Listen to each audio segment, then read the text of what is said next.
Hello നമസ്കാരം. എക്സലിൽ വരുന്ന ഒരു ഇമ്പോർട്ടൻ്റ് ആയിട്ടുള്ളൊരു ഫാക്ടറാണ് പ്യൂരിറ്റി ടേബിൾ. പല ഇൻ്റർവ്യൂവിലും അല്ലെങ്കിൽ പല വർക്കുകളിലൊക്കെ കൂടുതലായിട്ട് ആളുകൾ പ്രിഫർ ചെയ്യുന്നതും അല്ലെങ്കിൽ ചോദിക്കുന്നതുമായിട്ടുള്ളൊരു ടൂളാണ് പ്യൂരിറ്റി ടേബിൾ. അപ്പോൾ നമുക്ക് എങ്ങനെ പ്യൂരിറ്റി ടേബിൾ ഉപയോഗിക്കാമെന്നും എന്തിനാണ് പ്യൂരിറ്റി ടേബിൾ എന്നും നമുക്ക് ചെക്ക് ചെയ്യാം. ഒരു ടേബിളിലുള്ള ഡാറ്റാസിനെ നമുക്ക് എളുപ്പത്തിൽ നമ്മളെ ഇഷ്ടത്തിനനുസരിച്ച് അനലൈസ് ചെയ്യാനും അതിന് വേണ്ട ഡാറ്റാസ് നമുക്ക് റിട്രൈവ് ചെയ്തെടുക്കാനും അത് നമ്മളെ ഇഷ്ടത്തിനനുസരിച്ച് നമുക്ക് അറേഞ്ച് ചെയ്ത് കൊടുക്കാനൊക്കെ വേണ്ടി ഉപയോഗിക്കുന്ന ഒരു ഇമ്പോർട്ടൻ്റ് ആയിട്ടുള്ള ഒരു ടൂളാണ് പ്യൂരിറ്റി ടേബിൾ. അപ്പോൾ എങ്ങനെ നമുക്ക് എക്സലിൽ പ്യൂരിറ്റി ടേബിൾ ഉപയോഗിക്കാമെന്നും പ്യൂരിറ്റി ടേബിൾ ഉപയോഗിച്ചിട്ട് നമുക്കൊരു കാര്യം എങ്ങനെ ചെയ്യാം എന്നുമാണ് ഇന്നത്തെ ക്ലാസ്സിൽ പറയാൻ പോകുന്നത്. അപ്പോൾ ആദ്യം തന്നെ നമുക്ക് ഇവിടെ ഒരു ജസ്റ്റ് ഒരു ഫയലുണ്ട്. ഇതിനെ നമുക്ക് എന്ത് ചെയ്യാം, ഈ പ്യൂരിറ്റി ടേബിൾ ഒന്ന് ക്രിയേറ്റ് ആക്കാം. ഈ ഡാറ്റാസിനെ ഉപയോഗിച്ചിട്ട് നമുക്കൊരു പ്യൂരിറ്റി ടേബിൾ ക്രിയേറ്റ് ചെയ്യാം. അപ്പോൾ പ്യൂരിറ്റി ടേബിൾ ക്രിയേറ്റ് ചെയ്യാൻ ഈ ടേബിൾ കറക്റ്റായിട്ടൊന്ന് സെലക്ട് ചെയ്യുക. അതിനുശേഷം ഇൻസെർട്ടിൽ പോവുക. ഇതിൻ്റെ ഉള്ളിൽ പ്യൂരിറ്റി ടേബിൾ എന്ന് പറഞ്ഞൊരു ഓപ്ഷൻ ഉണ്ട്. ഇതിൽ ക്ലിക്ക് ചെയ്തതിന് ശേഷം എന്ത് ചെയ്യാം, ഒന്ന് പ്യൂരിറ്റി ടേബിളിൽ ക്ലിക്ക് ചെയ്യുക. ഇവിടെ രണ്ട് ഓപ്ഷൻ ഉണ്ട്. ന്യൂ വർക്ക് ബുക്ക് എന്ന് പറഞ്ഞാൽ പുതിയൊരു വർക്ക് ഷീറ്റ് എന്ന് പറഞ്ഞാൽ പുതിയൊരു വർക്ക് ഷീറ്റ് നമുക്കിവിടെ ഓപ്പൺ ചെയ്ത് വരും. ഇനി അതല്ല എൻ്റർ ഷീറ്റ് എന്ന് പറഞ്ഞാൽ എക്സിസ്റ്റിംഗ് വർക്ക് ഷീറ്റ് എന്ന് പറഞ്ഞാൽ നമുക്ക് എന്ത് ചെയ്യാം, ഇതിൻ്റെ ഉള്ളിൽ വെച്ചിട്ട് തന്നെ ചെയ്യാം. നമ്മൾ എന്ത് ചെയ്യേണ്ടത്, പുതിയൊരു വർക്ക് ഷീറ്റാണ് എടുക്കുന്നത്. അപ്പോൾ എന്ത് ചെയ്യാം, ഇവിടെ വന്ന് ന്യൂ വർക്ക് ഷീറ്റ് സെലക്ട് ചെയ്യുക, എന്നിട്ട് ഓക്കെ അമർത്താം. അപ്പോൾ ഇവിടെ വന്ന് നമുക്ക് പുതിയൊരു വർക്ക് ഷീറ്റ് ഡിസ്പ്ലേ ചെയ്ത് വന്നിട്ടുണ്ട്. ഇനി നമ്മളെ ഇഷ്ടത്തിനനുസരിച്ച് ഈ ടേബിൾ ഏതൊക്കെ രൂപത്തിൽ വേണമെന്നുണ്ടെങ്കിൽ നമുക്ക് അറേഞ്ച് ചെയ്യാം. ഇനി നമുക്ക് ആദ്യം തന്നെ ഇതിൽ ചെയ്യാൻ പോകുന്നത്, നമുക്കിവിടെ വന്ന് ഓരോ പേഴ്സൺസും എത്ര സെയിൽസ് നടത്തി എന്നുള്ള റിപ്പോർട്ട് നമുക്ക് വേണമെന്ന് വെക്കൂ. അതായത് ഈ ടേബിളിലുള്ള ഓരോ പേഴ്സൺസും എത്ര അമൗണ്ടിന് സെയിൽ നടത്തി എന്നുള്ളത് നമുക്കൊന്ന് കിട്ടണമെന്ന് വെക്കൂ. അപ്പോൾ നമ്മളിവിടെ വന്ന് എന്ത് ചെയ്യാം, ഈ റോ എന്ന ഭാഗത്ത് ഈ ലാസ്റ്റ് നെയിം എന്നുള്ളത് എടുക്കുക. അപ്പോൾ നമുക്ക് അവിടെ കൊടുത്ത ഓരോ പേഴ്സൺസിൻ്റെയും പേര് നമുക്കിവിടെ ഡിസ്പ്ലേ ചെയ്ത് വരും. ഇവിടെ നമുക്കത് റിപ്പീറ്റ് ചെയ്ത് വരുന്നുണ്ടെങ്കിലും ഇവിടെ നമുക്കത് കാണിക്കുമ്പോൾ എങ്ങനെയായിരിക്കും, സിംഗിൾ നെയിംസ് ആയിട്ടായിരിക്കും കാണിച്ചു തരിക. ഇനി നമുക്കെന്ത് ചെയ്യാം, ഈ വാല്യൂ എന്നുള്ള ഭാഗത്തേക്ക് ഈ സെയിൽസിനെ ഇങ്ങോട്ട് വലിച്ചിട്ട് കൊടുത്താൽ ഓരോ പേഴ്സൺസിൻ്റെയും അതായത് ഓരോ പേഴ്സൺസും സെയിൽ ചെയ്ത അമൗണ്ട് നമുക്ക് എന്ത് ചെയ്യും, ഇവിടെ കാണിച്ചു തരും. ഓക്കെ, അപ്പോൾ ഒന്നാമത്തെ മെത്തേഡ് നമ്മൾ നോക്കി. ഓരോ പേഴ്സൺസും എത്ര അമൗണ്ടിന് സെയിൽ ചെയ്തു എന്നുള്ളൊരു റിപ്പോർട്ട് നമുക്കിവിടെ കിട്ടി. ഗ്രാൻഡ് ടോട്ടൽ നമുക്കിവിടെ കിട്ടി. അപ്പോൾ നമുക്ക് എന്ത് ചെയ്യാം, ഈ കണ്ടീഷൻ ഇവിടുന്ന് ഒഴിവാക്കാം. അപ്പോൾ ഞാൻ ലാസ്റ്റ് നെയിമും ഒഴിവാക്കി, അതേപോലെ തന്നെ സെയിൽസ് ഒഴിവാക്കി. ഇനി ഓരോ കൺട്രീസിലും എത്ര അമൗണ്ടിന് സെയിൽ ചെയ്തു എന്നുള്ളത് നമുക്കിവിടെ കാണിക്കണം. അപ്പോൾ എന്ത് ചെയ്യാണ്, ഈ കൺട്രി എന്നുള്ളത് ഞാൻ സെലക്ട് ചെയ്തിട്ട് എന്ത് ചെയ്യുന്നുണ്ട്, ഈ റോ എന്നുള്ള ഭാഗത്തേക്ക് കൊടുക്കുന്നുണ്ട്. അപ്പോൾ നമുക്ക് UK USA എന്നുള്ളത് ഇവിടെ കാണിക്കുന്നുണ്ട്. ഇനി ഇതിൻ്റെ ഉള്ളിൽ ഈ സെയിൽസ് എന്നുള്ളത് എടുത്തതിന് ശേഷം ഞാൻ എന്ത് ചെയ്യുന്നുണ്ട്, വാല്യൂസിലേക്ക് ആഡ് ചെയ്യുന്നുണ്ട്. അപ്പോൾ UKയിലും US-ലും എത്ര അമൗണ്ടിന് സെല് ചെയ്തു എന്ന് നമുക്കിവിടെ കാണിച്ചു തരും. ഓക്കെ, അപ്പോൾ അങ്ങനെ വേണമെന്നുണ്ടെങ്കിൽ നമുക്ക് ഇവിടുന്ന് ചെയ്യാം. ഇത് ഞാൻ എന്ത് ചെയ്യുന്നുണ്ട്, അൺടിക്ക് ചെയ്തിട്ട് ഞാൻ ഇവിടുന്ന് ഒഴിവാക്കുന്നുണ്ട്. ഇനി ഓരോ ക്വാർട്ടറിലും എത്ര അമൗണ്ട് സെല് ചെയ്തു എന്നുള്ളത് നമുക്കിവിടെ കാണിക്കണം എന്നുണ്ടെങ്കിൽ എന്ത് ചെയ്യാം, ഇവിടെ വന്ന് റോ എന്നുള്ളതിലേക്ക് ക്വാർട്ടർ ചേർത്ത് കൊടുത്തു. അപ്പോൾ 4 ക്വാർട്ടറും നമുക്കിവിടെ ഡിസ്പ്ലേ ചെയ്ത് വരുന്നുണ്ട്. ഇനി അതിൻ്റെ സെയിൽസ് അമൗണ്ട് കിട്ടാൻ വേണ്ടിയിട്ട് ഈ സെയിൽസ് എന്നുള്ളത് ഞാൻ എന്ത് ചെയ്യുന്നുണ്ട്, ഇവിടെ വാല്യൂസിലേക്ക് ആഡ് ചെയ്ത് കൊടുത്തു.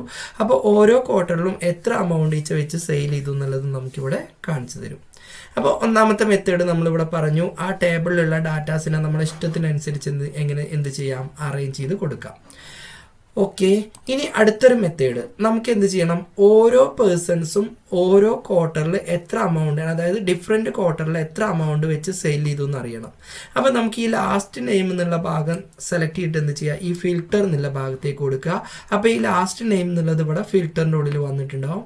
ഇതിൻ്റെ ഉള്ളിൽ വന്നിട്ട് നമുക്ക് ഓരോ പേരും സെലക്ട് ചെയ്ത് ഓക്കെ അമർത്തുമ്പോൾ ആ പേഴ്സൺസ് നമുക്ക് ഓരോ ക്വാർട്ടറിൽ സെൽ ചെയ്ത ഡീറ്റെയിൽസ് നമുക്ക് എന്ത് ചെയ്യും, ഇവിടെ കാണിച്ചു തരും.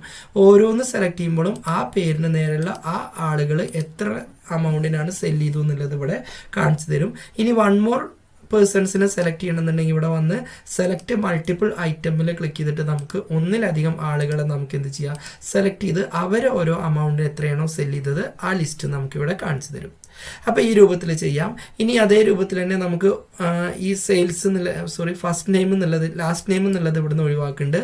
ഇനി നമുക്ക് എന്ത് ചെയ്യാം, ഇതിലേക്ക് നമുക്ക് കൺട്രി എന്നുള്ളത് ചേർത്ത് കൊടുക്കാം. അപ്പോൾ ഓരോ കൺട്രിയിലും, അതായത് UKയിൽ നമുക്ക് എത്രയാണോ ഓരോ ക്വാർട്ടറിൽ സെല് ചെയ്തത് അതിവിടെ കാണിക്കും. അതേപോലെ US-ൽ എത്രയാണോ സെല് ചെയ്തത് അതും നമുക്കിവിടെ കാണിക്കും. ഇനി നമുക്കിവിടെ വന്ന് കോളംസ് എന്നുള്ള ഭാഗത്തേക്ക് നമുക്ക് എന്ത് ചെയ്യാം, ഈ ഇനി നമുക്ക് എന്ത് ചെയ്യാം, ക്വാർട്ടറും അതേപോലെ തന്നെ നമുക്ക് എന്ത് ചെയ്യണം, പേഴ്സൺസിനെയും അതേപോലെ തന്നെ നമുക്ക് എന്ത് ചെയ്യണം, കൺട്രി കൂടി സെലക്ട് ചെയ്യണം. അതായത് മൾട്ടിപ്പിൾ ഫിൽറ്ററാണ് നമുക്ക് വേണ്ടത്. അപ്പോൾ നമുക്ക് എന്ത് ചെയ്യാം, ഈ ഫിൽറ്റർ എന്നുള്ളതിലേക്ക് നമുക്ക് നെയിം കൂടി ആഡ് ചെയ്ത് കൊടുക്കാം. അപ്പോൾ നമുക്ക് ഇവിടെ നിന്ന് എന്ത് ചെയ്യാം, നെയിം കൺട്രി എന്നുള്ളിടത്ത് US സെലക്ട് ചെയ്തു, ലാസ്റ്റ് നെയിം എന്നുള്ളിടത്ത് നമുക്ക് എന്ത് ചെയ്യാം, ഇതിന്നൊരു പേരും സെലക്ട് ചെയ്തു. അപ്പോൾ USA സ്മിത്ത് സെല്ല് ചെയ്ത ഡാറ്റാസ് നമുക്കിവിടെ കാണിക്കും. ഇങ്ങനെ വൺ മോർ ഫിൽറ്ററും നമുക്ക് എന്ത് ചെയ്യാം, ഇവിടുന്ന് ചെയ്യാവുന്നതാണ്. അപ്പോൾ ഞാൻ ലാസ്റ്റ് നെയിം ഇവിടുന്ന് ഒഴിവാക്കുന്നുണ്ട്. ഇനി കോളംസ് എന്നുള്ളിടത്ത് നമുക്ക് എന്ത് ചെയ്യാം, ഇവിടെ ഓരോ പേഴ്സൺസിൻ്റെ പേര് നമുക്ക് വേണമെന്നുണ്ടെങ്കിൽ കോളംസിലാക്കി കൊടുക്കാം. അപ്പോൾ നോക്കൂ, ഇതിവിടുന്ന് ഓൾ കൊടുക്കുന്നുണ്ട്. അപ്പോൾ നോക്കൂ, ഓരോ പേഴ്സൺസും ഓക്കെ 1 മിനിറ്റ് സമ്മോ സ്റ്റൈല് ഓക്കെ ഇതൊക്കെ ഒന്ന് ഒഴിവാക്കുന്നുണ്ട്. എന്നിട്ട് നമുക്ക് ഫ്രീ ആയിട്ട് ചെയ്യാം.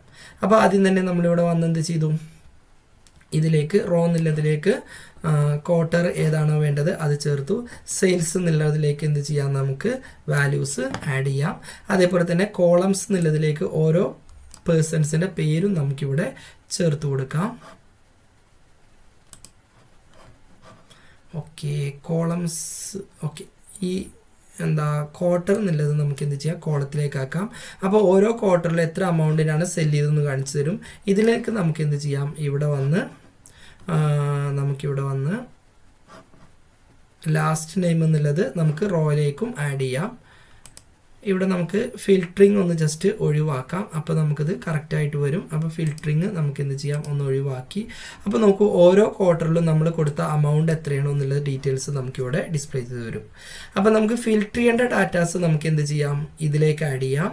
അതായത് ഫിൽറ്റർ ചെയ്യേണ്ടത് നമുക്ക് കൺട്രിയാണ് വേണമെന്നുണ്ടെങ്കിൽ അത് ആഡ് ചെയ്യാം. അപ്പോൾ ഓരോ കൺട്രി സെലക്ട് ചെയ്യുമ്പോഴും അതിനനുസരിച്ചുള്ള ഡാറ്റാസ് ആയിരിക്കും നമുക്ക് എന്ത് ചെയ്യാം, ഇവിടെ ഡിസ്പ്ലേ ചെയ്ത് വരിക. അതേപോലെ കോളത്തിലായിട്ട് വരുന്ന ഡാറ്റാസ് നമുക്ക് എന്ത് ചെയ്യാം, കോളം എന്നുള്ള ഭാഗത്തേക്ക് നമുക്ക് എന്ത് ചെയ്യാം, വലിച്ചിടാം. അതേപോലെ റോ ആയിട്ട് വരേണ്ട വാല്യൂസ് നമുക്ക് എന്ത് ചെയ്യാം, ഈ ഭാഗത്തേക്കും ആഡ് ചെയ്ത് കൊടുക്കാം. അതേപോലെ വാല്യൂസിലേക്ക് വേണ്ട, അതായത് നമുക്ക് ഈ ടോട്ടൽ അങ്ങനെയുള്ള കാര്യങ്ങളൊക്കെ കിട്ടേണ്ട ഭാഗങ്ങൾ നമുക്ക് എന്ത് ചെയ്യാം, ഈ വാല്യൂസിലേക്കും ആഡ് ചെയ്യാം. അപ്പോൾ ഏത് ക്വസ്റ്റ്യൻസ് നമ്മളോട് ചോദിച്ചാലും അത് നമുക്ക് പെട്ടെന്ന് ക്രിയേറ്റ് ചെയ്ത് കൊടുക്കാൻ എളുപ്പമാണ്. ഇപ്പോൾ നമ്മളോട് ചോദിക്കുകയാണ്, സ്മിത്ത് എന്നുള്ളൊരു വ്യക്തി USA ക്വാർട്ടർ 2 എത്ര അമൗണ്ടിന് സെല്ല് ചെയ്തു എന്നുള്ളത് നമുക്ക് കിട്ടണമെന്നുണ്ടെങ്കിൽ വളരെ സിമ്പിളായിട്ട് ഈ ഫോമിൽ നമുക്ക് ചെയ്യാവുന്നതാണ്. അപ്പോൾ നമുക്ക് എന്ത് ചെയ്യാം, ഇവിടെ എന്ത് ചെയ്യാം, ഇവിടെ amount എന്നുള്ളത് വാല്യൂസിലേക്ക് ആഡ് ചെയ്തു. അതിനുശേഷം നമുക്ക് എന്ത് ചെയ്യാം, ഈ ലാസ്റ്റ് നെയിം എന്നുള്ളത് ഫിൽറ്ററിലേക്ക് ആഡ് ചെയ്തു, കൺട്രി എന്നുള്ളത് ഫിൽറ്ററിലേക്ക് ആഡ് ചെയ്തു, കൺട്രി എന്നുള്ളത് ഫിൽറ്ററിലേക്ക് ആഡ് ചെയ്ത് കൊടുത്തു. അതേപോലെ തന്നെ ക്വാർട്ടർ എന്നുള്ളത് നമ്മൾ എന്ത് ചെയ്തു, ഫിൽറ്ററിലേക്ക് ആഡ് ചെയ്ത് കൊടുത്തു. അപ്പോൾ ഇതിൽ ലാസ്റ്റ് നെയിം ഉണ്ട്, ക്വാർട്ടർ ഉണ്ട്, കൺട്രി ഉണ്ട്. നമുക്ക് എന്താണ് വേണ്ടത്, സ്മിത്ത്. അപ്പോൾ നമുക്കിവിടെ വന്ന് സ്മിത്ത് UK. അപ്പോൾ ഇവിടെ വന്ന് നമ്മൾ എന്ത് ചെയ്തു, UK സെലക്ട് ചെയ്തു. അതിൽ ഫസ്റ്റ് ക്വാർട്ടറിൽ എത്ര അമൗണ്ടിന് നമുക്ക് സെല് ചെയ്തു എന്ന് നമുക്ക് ഇവിടെ കാണിക്കും. അപ്പോൾ ഫസ്റ്റ് ക്വാർട്ടറിൽ ഒരു ഡാറ്റയും ഇല്ല. അപ്പോൾ നമുക്ക് സെക്കൻഡ് ക്വാർട്ടർ എടുക്കാം. അപ്പോൾ സെക്കൻഡ് ക്വാർട്ടറിലും നമുക്ക് ഡാറ്റ ഇല്ല.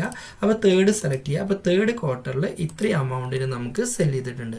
അപ്പോൾ ഒരു വലിയൊരു ടേബിളിൽ നിന്ന് നമുക്ക് വേണ്ട ഡാറ്റാസുകൾ ഇഷ്ടത്തിനനുസരിച്ച് നമുക്ക് ഫിൽറ്റർ ചെയ്ത് അത് യൂസ് ചെയ്യാൻ വേണ്ടിയിട്ടാണ് നമ്മൾ POIT ടേബിൾ യൂസ് ചെയ്യുന്നത്. അപ്പോൾ POIT ടേബിൾ എങ്ങനെ ഉപയോഗിക്കാം, അതിൻ്റെ ഉള്ളത്തെ റോ എന്ത്, കോള എന്ത്, ഫിൽറ്റർ എന്ത്, അതേപോലെ വാല്യൂസ് എന്താണെന്നുള്ളതാണ് ഈ ക്ലാസ്സിൽ ഞാൻ നിങ്ങളുടെ മുമ്പിൽ അവതരിപ്പിച്ചത്. അപ്പോൾ ഇതിനെക്കുറിച്ച് എന്തെങ്കിലും ഡൗട്ട് അല്ലെങ്കിൽ കൂടുതലായിട്ട് അറിയണമെന്നുണ്ടെങ്കിൽ താഴെ കാണുന്ന ഡിസ്ക്രിപ്ഷനിൽ നിങ്ങൾക്ക് കോൺടാക്ട് ചെയ്യാവുന്നതാണ്. അപ്പോൾ ഈ ചെയ്ത വർക്ക് ബുക്കിൻ്റെ ഫയൽ ഞാൻ ഇതിൻ്റെ താഴെ ഡിസ്ക്രിപ്ഷനിൽ ഒരു ലിങ്കായിട്ട് ചേർത്ത് കൊടുക്കാവുന്നതാണ്. അതിൽ പോയിട്ട് നിങ്ങൾക്ക് ഈ ഫയൽ ഡൗൺലോഡ് ചെയ്യാവുന്നതാണ്. പിന്നെ ഈ വീഡിയോനെ ആ ഫയൽ ഡൗൺലോഡ് ചെയ്യാൻ എന്തെങ്കിലും പ്രശ്നങ്ങളോ പ്രോബ്ലംസോ ഡൗട്ടോ ഉണ്ടെങ്കിൽ അതിൻ്റെ താഴെ തന്നെ ഒരു ലിങ്കിൽ ഈ ഫയൽ എങ്ങനെ ഡൗൺലോഡ് ചെയ്യാന്നുള്ളതിനെ കുറിച്ചൊരു വീഡിയോ തയ്യാറാക്കിയിട്ടുണ്ട്. അത് കണ്ടിട്ട് നിങ്ങൾക്ക് ആ ഫയൽ ഡൗൺലോഡ് ചെയ്യാവുന്നതാണ്. അപ്പോൾ അടുത്തൊരു വീഡിയോയുമായിട്ട് നമുക്ക് വീണ്ടും കാണാം.